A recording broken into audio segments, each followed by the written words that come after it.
우리가 주일 오전마다 매주 살펴보고 있는 이 고린도 교회, 이 공동체는 참 많은 문제가 있던 공동체였습니다. 이 교회가 가지고 있는 여러 가지 문제에 대한 해결 방안을 이 사도 바울이 주 안에서 적어서 편지로 보낸 것이 고린도 전서이죠.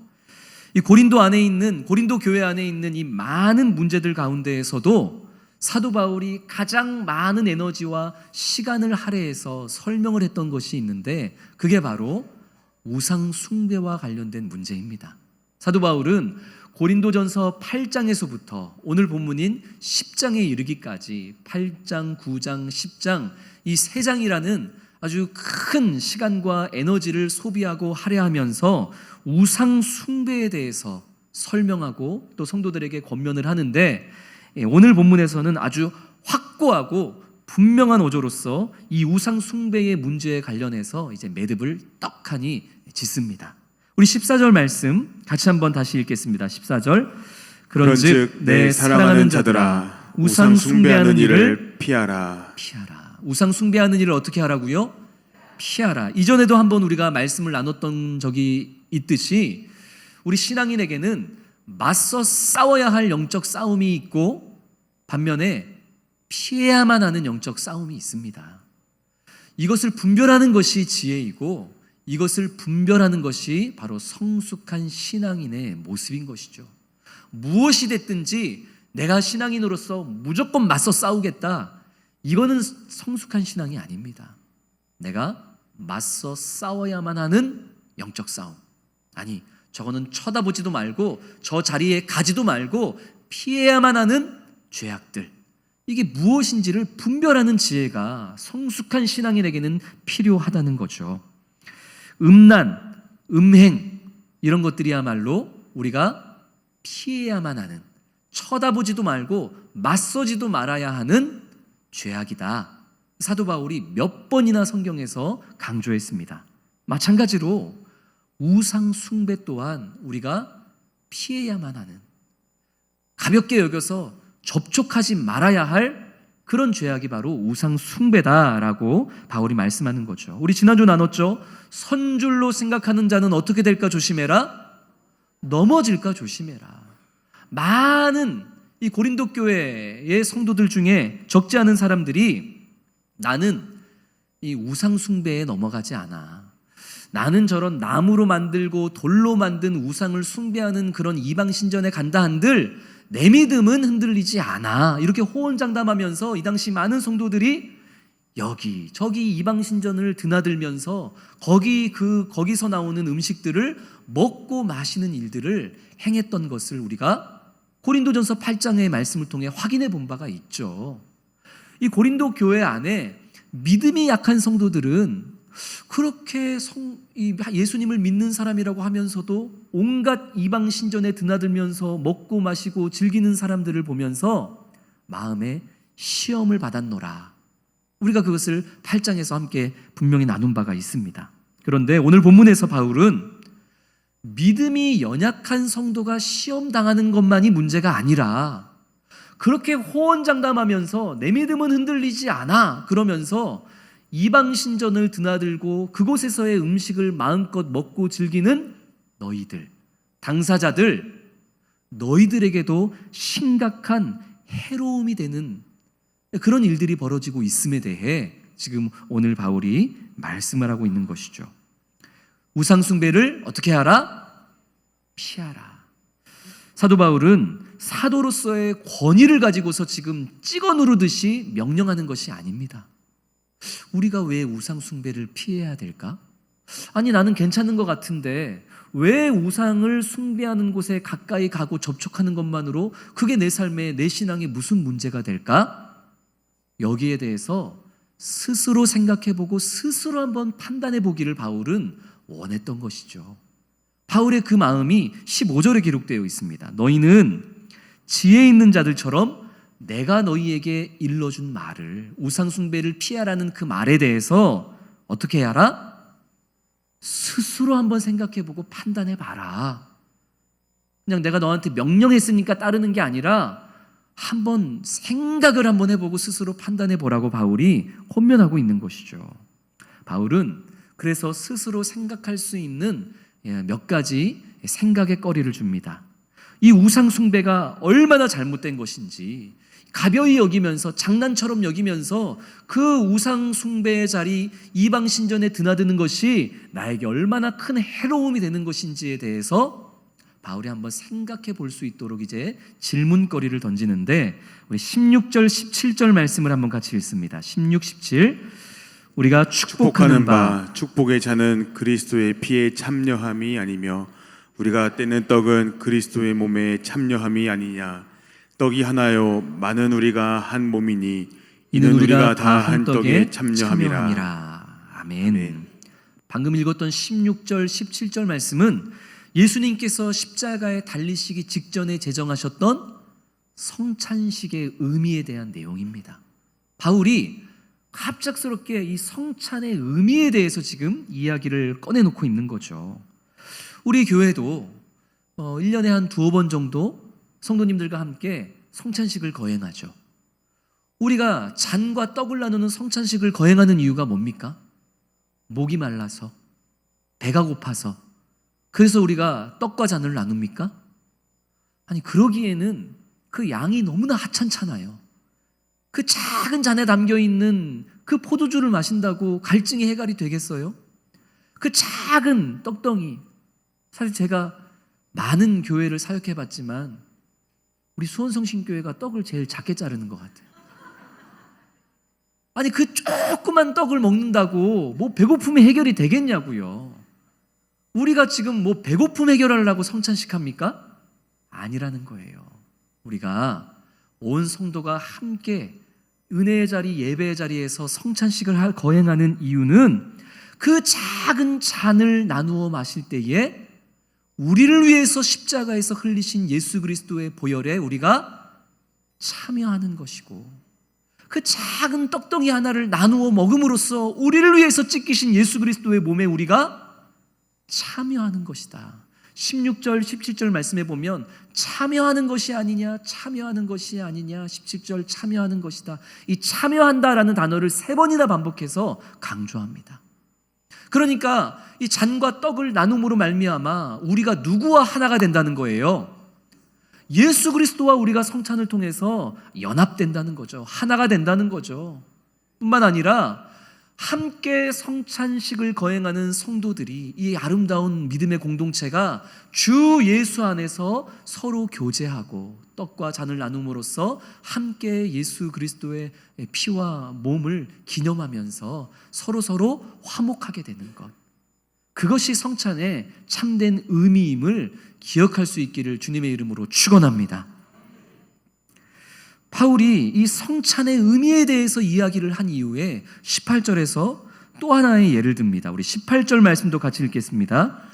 육신을 따라 난 이스라엘을 보라. 제물을 먹는 자들이 제단에 참여하는 자들이 아니냐. 아멘. 육신을 따라 난 이스라엘이라는 것은 정통 유대인들을 표현하는 단어입니다.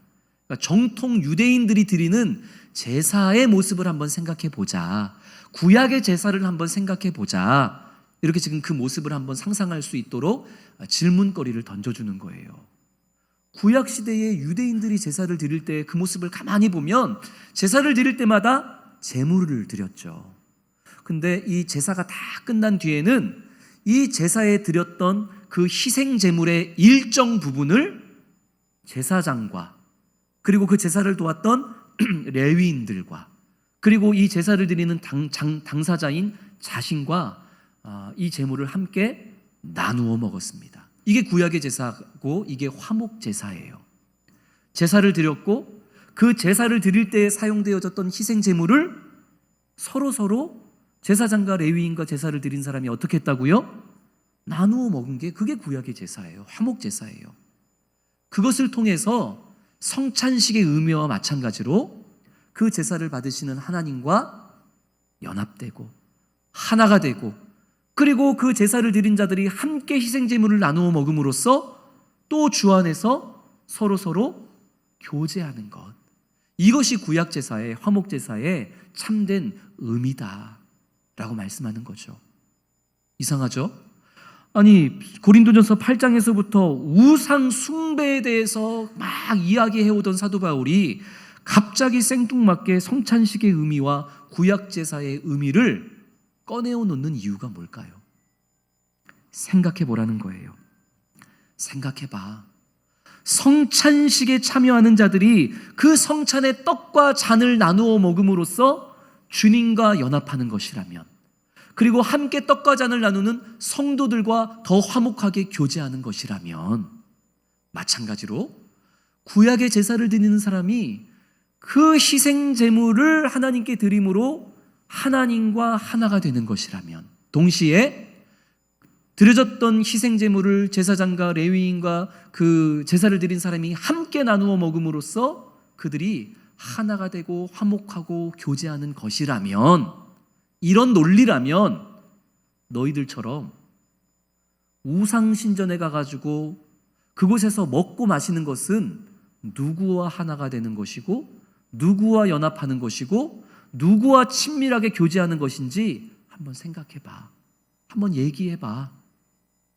바울이 지금 스스로 고린도 교회 성도들이 생각할 수 있도록 성찬식과 구약 제사의 의미를 꺼내어 놓으면서 한번 스스로 생각해보고 대답하고 판단해 볼 것을 질문하고 있는 것이죠. 사랑하는 성도 여러분, 당시 고린도 교회 성도들은 나는 이방 신전에 가서 뭐 이것저것 하고 거기에 음식을 먹는다고 해서 내 믿음은 흔들리지 않아. 나는 내 양심에 거리낌이 없어. 그러면서 수많은 성도들이 호언장담하면서 그곳에 가서 먹고 마시고 할 짓 안 할 짓 여러 일들을 했지만, 그러나 그들의 말처럼 우상이라는 것은 돌멩이일 뿐이고 나무일 뿐이지만 하나님을 거역하고자 하는 사단의 의도가 그 돌멩이와 그 나무에 새겨져 있는 것 아니겠습니까? 돌멩이이고 나무일 뿐이지만 그 자리에는 어떻게 해서든 하나님을 거역하고자 하는 사탄과 마귀와 귀신의 유혹과 속셈이 깃들여져 있기에 하나님을 거역하는 의도가 있는 자리에 가서 먹고 마시고 즐긴다는 것은 20절 말씀처럼 결국 누구와 연합하고 교제한다는 거예요? 귀신과 교제하고 연합하고 친밀한 화목을 이루는 길이라는 것을 왜 모르느냐? 지금 사도 바울이 아주 힘있게 이야기하고 있는 거죠.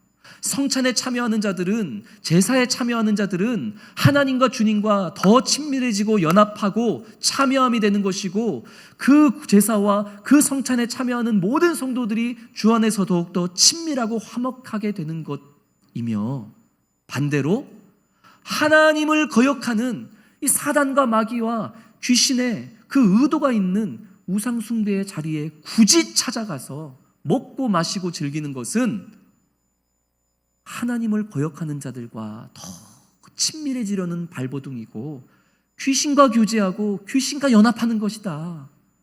왜 이것을 생각하지 못하고 나는 괜찮아, 내 믿음은 흔들리지 않아, 이미 네 믿음은, 이미 너의 모습은 귀신과 더 친해져 있는데 왜 그것을 깨닫지 못하고 그런 헛된 삶을 살아가느냐? 바울이 지금 우상 숭배에 대해서 아주 명확하게 이야기하고 있는 것이죠. 이것은 이 당시 고린도 교회 성도들만이 아니라 오늘을 살아가는 우리 성도들 또한 마찬가지입니다. 내 믿음은 흔들리지 않아. 나는 다음 주도 교회 갈 거야. 그냥 장난삼아 해보는 거야. 이렇게 얘기하면서 우리 성도들 중에도, 우리 수원성신교회는 없겠지만 한국교회 많은 성도들 중에도 전보로 다니는 사람들이 많습니다. 성도인데도. 왜 전보 왔어요? 그러면은 재미로 봤어요. 아이고 전 봤다고 그 제 믿음의 신앙이 흔들리지 않아요. 고린도 교회 성도들이 했던 말을 똑같이 하는 거예요. 젊은이들이 많이 모이는 서울의 홍대거리, 그리고 강남, 그리고 제가 5년 동안 작년까지 살았던 이 대표적인 대한민국의 관광도시인 부산의 해운대, 광안리, 남포동, 이 수많은 관광객들과 외국인들, 젊은이들이 모이는 곳에 가보면 타로점을 보는 작은 점포들, 운세를 봐주는 작은 점포들이 시내에 밑도 끝도 없이 깔려 있어요. 거기가 타로 거리예요. 타로 거리. 아예 거리를 만들어 놨어요. 먹거리처럼. 작은 점포들, 그 타로와 운세를 보는 그 점포들이 있는데 점포들마다 사람이 줄 서 있습니다. 사람이 가득 차서 점을 봐요. 그 수많은 사람 중에 그리스도인이 있을까요? 없을까요? 있어요. 많아요. 부끄럽지도 않은지 점 보고 와서 저한테 자랑을 해요. 성도들과 청년들이, 목사님 저 어제 시내 나가서 타로 점 봤어요. 점괘가 어떻게 나왔는지 아세요? 얘기를 해요. 장난이라는 거예요. 괜찮다는 거예요. 점은 봤지만 나는 여전히 하나님을 믿고 있고 나 오늘 예배 나오지 않았냐.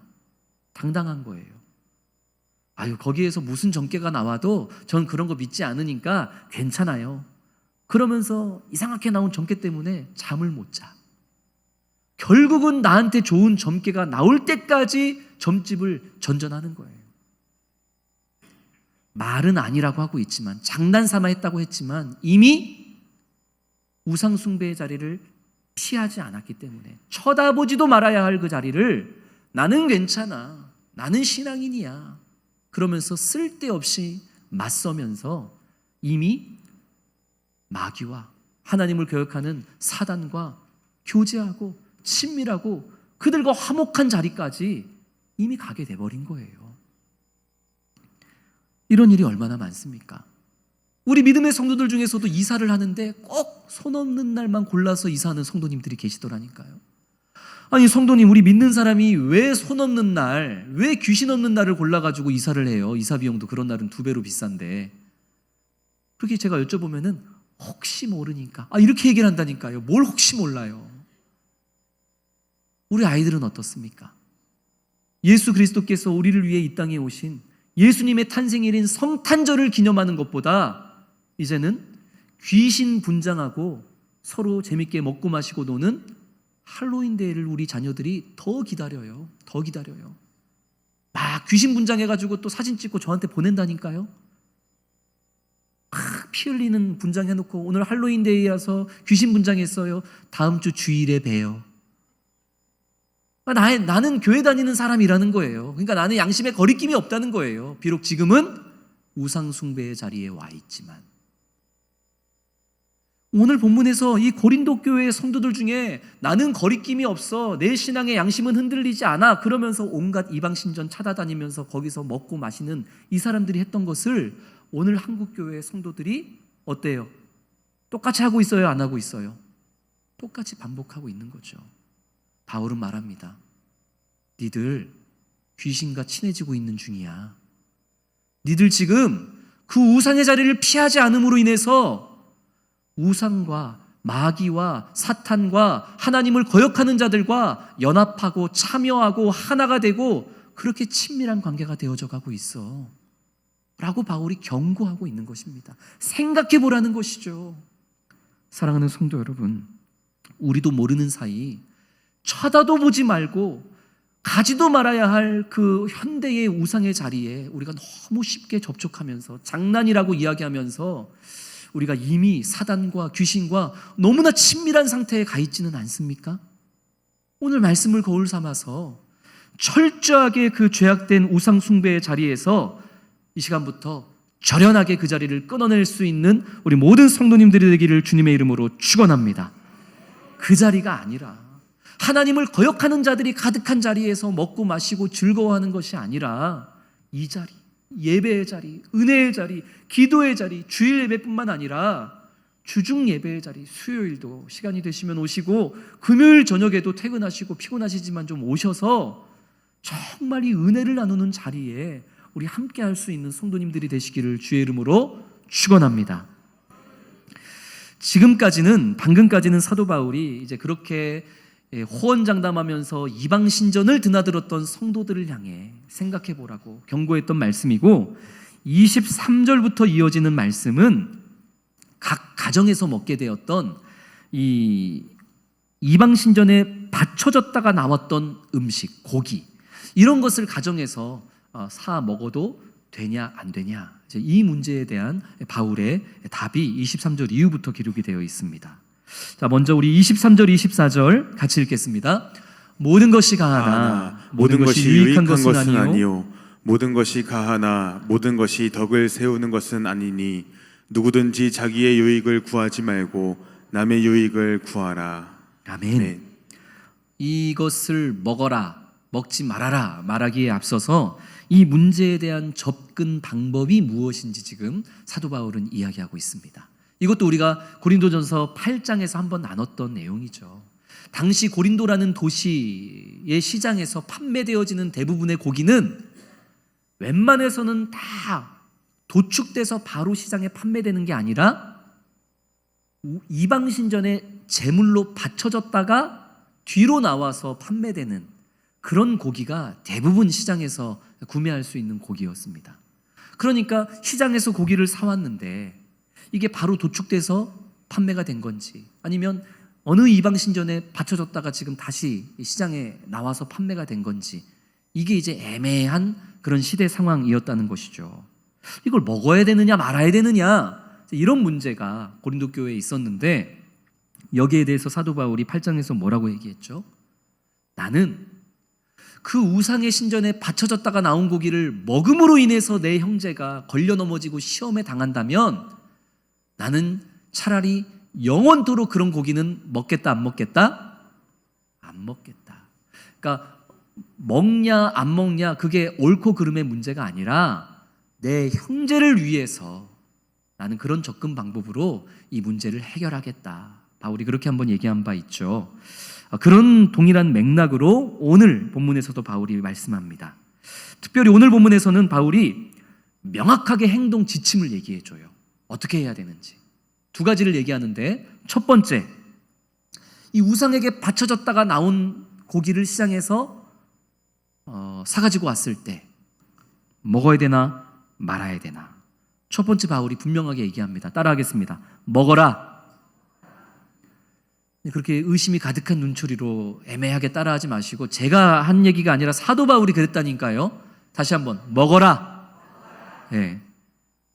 언제부터 우리 성도님들이 저를 그렇게 이 의심 가득한 눈초리로 봤는지 제가 지금 깜짝 놀랐어요. 사도 바울이 우상의 신전에 바쳐졌다가 나온 고기를 먹으라 그랬다고요? 먹지 말라 그랬다고요? 먹으라 그랬다고요. 진짜예요. 오늘 본문의 사도 바울이 어떤 근거로 그것을 먹으라고 얘기했냐면 26절 말씀 우리 같이 읽겠습니다. 이는 땅과 거기 충만한 것이 주의 것임이라. 바울의 이 말은 시편 24편 1절의 말씀을 인용한 말씀인데 24편 1절 말씀도 우리 한번 같이 읽겠습니다. 땅과 거기에 충만한 것과 세계와 그 가운데 사는 자들은 다 여호와의 것이로다. 아멘. 그러니까 이 땅에 존재하는 모든 먹거리, 모든 음식과 모든 음료, 모든 것은 다 하나님께서 창조하신 선한 것이기 때문에, 그리고 이 땅에 있는 모든 것들은 하나님께서 당신의 백성들에게 누릴 수 있도록 허락하신 것이기 때문에 그 우상에게 바쳐졌다가 나와서 판매되었던 그 고기도 그냥 하나님께서 우리에게 주신 것이니까 먹어도 된다 안 된다? 된다는 거예요. 그게 그렇게 뭐 특별하게 그거 먹어가지고 우리가 지옥 가고 그런 게 아니라는 거예요. 먹어라. 시장에서 고기를 사왔을 때 이거 유통 과정이 어떻게 되지? 바로 도축된 거 맞나? 이방신전에 바쳐졌던 건가? 바쳐졌던 거면은 어떤 이방신전에 들어갔다 나온 건가? 굳이 그런 거 묻고 따지지 말고 어떻게 해라? 먹어라. 하나님께서 우리에게 주신 것이니까 먹어라. 그리고 또 하나의 구체적인 어떤 상황을 설정해서 사도 바울이 이야기해요. 믿는 자가 어느 날 불신자의 가정에 초대를 받은 거예요. 믿지 않는 사람의 집에 초대를 받아서 이제 같이 식사를 하게 되었는데 그 집에서 고기가 나온 거죠.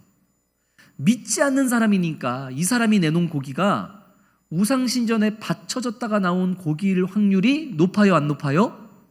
당연히 높겠죠. 그렇다면 나를 초대한 그 불신자를 향해서 잠깐만요.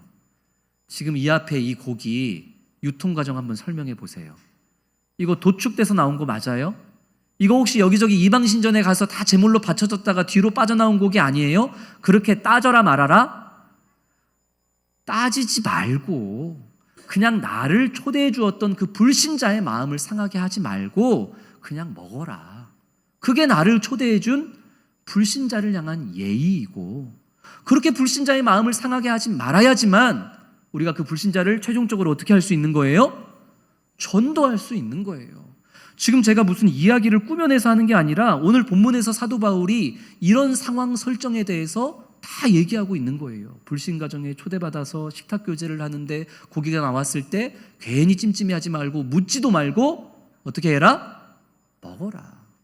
그러니까 지금 나에게 초점이 맞춰져 있는 거예요? 아니면 나를 초대한 그 사람에게 초점이 맞춰져 있는 거예요? 상대에게 초점이 맞춰져 있는 거죠. 이게 첫 번째 바울의 행동 지침입니다. 어떻게 하라고요? 먹어라. 두 번째 행동 지침 한번 따라해 보겠습니다. 먹지 마라. 어떻게 하라고요? 이번엔 또 먹지 말래요. 근데 어떤 상황 중에 먹지 말아야 되냐면 그 상황이 27절부터 30절에 나와 있는 상황이에요. 마찬가지로 이 믿는 우리 그리스도인이 불신자의 집에 초청을 받아가지고 이제 식탁 교제를 하게 되었는데 고기가 나온 거예요. 딱 봐도 이거 우상신전에 바쳐졌다 나온 고기 같은데 물어봐야 돼요? 물어보지 말아야 돼요? 물어보지 말고 먹으라 그랬잖아요. 그래서 물어보지 말고 그냥 감사합니다 하고 먹으려고 하는데 같이 초청받았던 사람 중에 한 사람이 문제 제기를 하는 거예요. 근데 이거 우상신전에 바쳐졌던 고기 같은데 나는 이거 먹으면 내 신앙의 양심이 너무 안 좋을 것 같은데 누군가가 그런 이야기를 한다면 그 말을 하는 그 사람을 위해서 함께 먹지 말아라. 왜냐하면 지금 이런 문제 제기를 하는 이 함께 초대받은 이 사람은 이 판을 그냥 탁 둘러 엎으려고 괜히 시비를 거는 게 아니라 이 전체적인 정황상 이 사람은 아직 믿음이 약한 거예요. 이 땅에 있는 모든 것이 다 하나님께서 우리에게 주신 선한 것이니까 우상제물에게 바쳐졌던 것이라 할지라도 먹어도 돼. 이게 아직은 소화가 안 되는 믿음이 약한 사람인 거예요. 불과 며칠 전에 내가 예수 믿기 전에 저 우상신전에 가가지고 온갖 악한 생각과 악한 행동을 하면서 거기에서 이 고기를 먹고 마셨는데 그래서 예수 믿고 지금 은혜를 누리고 있는데 불과 며칠 전에 내가 우상고기를 먹으면서 악한 일을 했는데 지금 내 눈앞에 그때의 그 우상신전에 고기가 놓여져 있으면 마음이 편하겠어요? 안 편하겠어요? 얼마나 마음이 옛날에 내 생각이 내면서 얼마나 마음이 불편하겠어요. 그래서 그것을 먹기 싫어하겠죠. 그럴 때는 이 믿음이 연약한 성도를 세워주는 의미에서 그와 함께 이 고기를 먹어라 말아라? 먹지 말아라. 먹어도 되지만 믿음이 약한 성도를 위해서 함께 먹지 말아라. 그래야 함께 믿음이 자라니까. 자, 그래서 결과적으로 먹으라는 거예요? 말라는 거예요? 어떻게 하라는 거예요?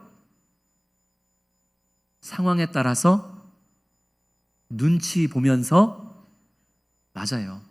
근데 이것을 조금 더 명확하게 표현하자면 지금 나와 함께하고 있는 상대방의 영적 수준에 따라서 나와 함께하고 있는 상대방의 영적 수준에 맞춰서 물론 진리의 울타리를 벗어나면 안 되지만 말씀을 지키는 선 안에서는 연약한 성도의 영적 수준에 맞춰서 먹든지 말든지 지혜롭게 행동하라는 것이 사도 바울의 오늘의 말씀인 것이죠. 이게 성숙한 그리스도인입니다. 많은 그리스도인이 자신의 신앙 수준에 다른 사람을 맞추려고 해요. 그래서 선생이 돼요. 불신자를 향해서도 그거 그렇게 하면 안 돼. 그거 먹으면 안 돼. 그거 죄 짓는 거야. 자기 신앙 수준에 맞춰서 불신자를 혼내고 그 마음을 불편하게 만들어요. 믿음이 연약한 성도가 실수할 수 있죠. 해도 되는 건데 괜히 찜찜해서 막 안 하려고 할 수도 있잖아요. 또 혼내는 거예요. 그렇게 하면 안 되는데 그냥 사람이 말이야. 그러면서 자신의 신앙 수준에 맞춰서 믿음이 약한 성도든 불신자든 자꾸 혼을 낸단 말이죠. 그들의 마음이 어떻게 되겠어요? 상하는 거예요. 제가 옆에 있는 창원대 교회에서 평균 80세, 90세 우리 보은 어르신들 이제 구역을 담당했잖아요. 그러니까 우리 어르신들을 모시고 병원 신방을 갈 일이 많았습니다. 제가 이제 앞장서서 병원 복도를 걷고 우리 90세 되시는 어르신들이 이제 천천히 저를 따라오는데 한 60세 정도 되는 이제 의사분이 복도를 지나가면은 우리 연세 많으신 권사님이 그 의사를 턱 하고 잡아요. 그리고 뭐라 그러는지 아세요? 어디 그냥 지나가 사람이 말이야 우리 목사님한테 90도로 인사해. 그러는 거예요. 저는 그때 이제 막 30대 중후반인데. 그러면은 그 의사 선생님이 찜찜한 표정을 지으면서 그래도 90세 어르신이 시키니까 이 새까맣게 어린 30대 목사한테 90도로 인사를 하고 가는 거예요. 제 마음이 어떻겠어요? 저 의사가 만약에 예수 안 믿는 사람이라면 한동안은 교회 안 오겠다. 이런 생각하는 거예요. 우리 권사님들이야 본인들의 신앙의 기준에 있어서는 10살이든 20살이든 30살이든 하나님의 종은 섬겨야 된다는 그런 마음이 있죠. 그러나 불신자 입장에서는 이 교회라는 곳은 뭔가 잘못돼도 단단히 잘못된 거예요. 예의가 없는 그런 공동체가처럼 보이게 되는 거죠. 이렇게 우리는 내 신앙의 수준에 맞춰서 먹고 마시고 행동하는 것이 아니라 오늘 바울이 이야기하는 것처럼 이 우상행 제물로 바쳐졌다가 나온 음식을 먹느냐 마느냐 하는 일에도 복음의 울타리를 벗어나지 않는 선 안에서는 연약한 상대방의 기준에 맞추어서 행동을 해야지만 그 불신자를 전도할 수 있는 길이 열리게 되는 것이고 믿음이 연약한 성도가 함께 굳건한 믿음으로 자랄 수 있는 계기가 되고 기회가 된다는 것을 꼭 기억할 수 있는 성도들 되시기를 소망합니다. 그래서 사도 바울이 마지막으로 32절 33절에서 이렇게 이야기합니다. 32절 33절 같이 읽습니다. 유대인에게나 헬라인에게나 하나님의 교회나 거치는 자가 되지 말고 나와 같이 모든 일에 모든 사람을 기쁘게 하여 자신의 유익을 구하지 아니하고 많은 사람의 유익을 구하여 그들로 구원을 받게 하라. 아멘. 아멘. 누구에게든지 그냥 자신의 신앙을 강조하면서 걸려 넘어지게 하는 거치는 사람 되지 말고 오히려 복음 안에서 상대방에게 최대한 맞춰주면서 상대를 구원할 수 있는 계기로 삼아 모두를 기쁘게 하는 삶을 살아라. 이것이 저와 우리 성도님들의 삶이 되어져야 할 줄로 믿습니다. 말씀을 맺습니다. 사랑하는 성도 여러분, 우리는 어디에 있든지 누구와 함께 하든지 무엇을 하든지 오직 하나님의 영광을 위하여 살아가는 자들이 되어야 할 줄로 믿습니다. 그러기 위해서는 지금 내가 어느 자리에 서 있는지를 늘 돌아보아야만 합니다. 내가 지금 성찬의 자리처럼 구약의 제사처럼 하나님과 연합하고 하나님 안에서 성도들과 친밀하고 교제하고 화목하는 자리에 내가 지금 서 있는가? 아니면 나도 모르는 사이에 하나님을 거역하는 이 사단을 따르는 자들, 하나님을 원망하고 비판하는 자들, 그 사탄과 마귀와 귀신과 교제하는 자리, 화목한 자리, 그들과 친밀해지는 자리에서 지금 내가 헤매고 있는가? 우리는 그것을 기억하면서 늘 은혜의 자리에 모이기를 힘쓰는 저와 성도님 되시기를 소망합니다. 어디 우리만 그래야 되겠습니까? 여전히 사랑하는 우리 자녀들, 부모님들, 친척들, 하나님을 알지 못한 채 귀신과 교제하며 살아가는 이들이 너무나 많지 않습니까? 어떻게 해서든 오늘 바울이 말씀한 것처럼 그들을 구원하기 위해서 먹든지 말든지 무슨 행동을 하든지 복음 안에서 그들에게 우리가 모든 상황을 맞추어주고 그들의 마음을 얻으면서 어떻게 해서든 복음의 접촉점을 만들어서 그렇게 그들을 기쁘게 하고 마침내 그들을 우리 교회로 주님의 품으로 이 은혜의 자리로 주님과 연합하는 자리로 이끌어오는 도구가 되고 통로가 되는 그런 우리 사랑하는 성도님들이 될 수 있기를 주님의 이름으로 축원합니다. 우리 주신 말씀 기억하면서 주님 마음 내게 주소서 함께 찬양하겠습니다.